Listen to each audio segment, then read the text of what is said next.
Hey everyone, I hope you're having a happy Christmas Eve. Today we get the story of Jesus' birth from Luke. In those days, Caesar Augustus declared that a census should be taken of the entire Roman world. Everyone went to their own cities to register. And since Joseph belonged to David's house and family line, he went up from the city of Nazareth in Galilee to Bethlehem, the city of David, in Judea.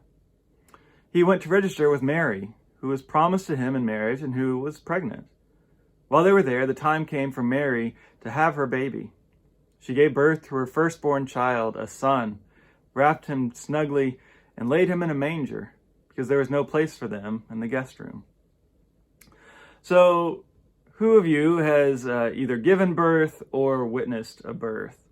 I'm sure we can all agree that it's a beautiful, spiritual, magical process, right? Just like in all the sitcoms, it only takes about 10 minutes, and then you're handed a perfect smiling baby who looks to be about 6 months old.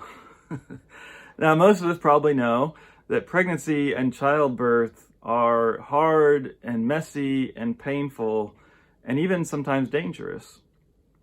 There are sore backs and morning sickness and swollen feet.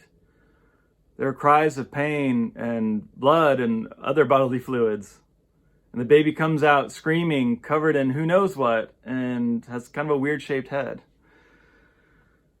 So do we really think that Mary went through all of this to bring Jesus into the world?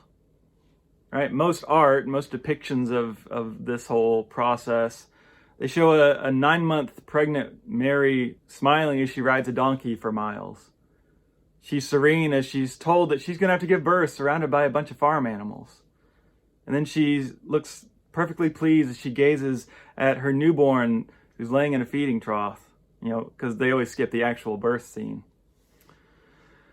What does it say about God that God would come into the world in such a real and messy way? That the Word becoming flesh would involve so much flesh? I think it means that all those things are good and holy and spiritual. It means that God isn't afraid of our humanity, but in fact embraces it. So what about us? This Christmas, can we see the Spirit in the mess, not just in spite of the mess? Can we believe that God's presence still appears in the things that we would rather hide? God's entrance into the world, both then and now, maybe always, is through human vulnerability. God bless. Merry Christmas.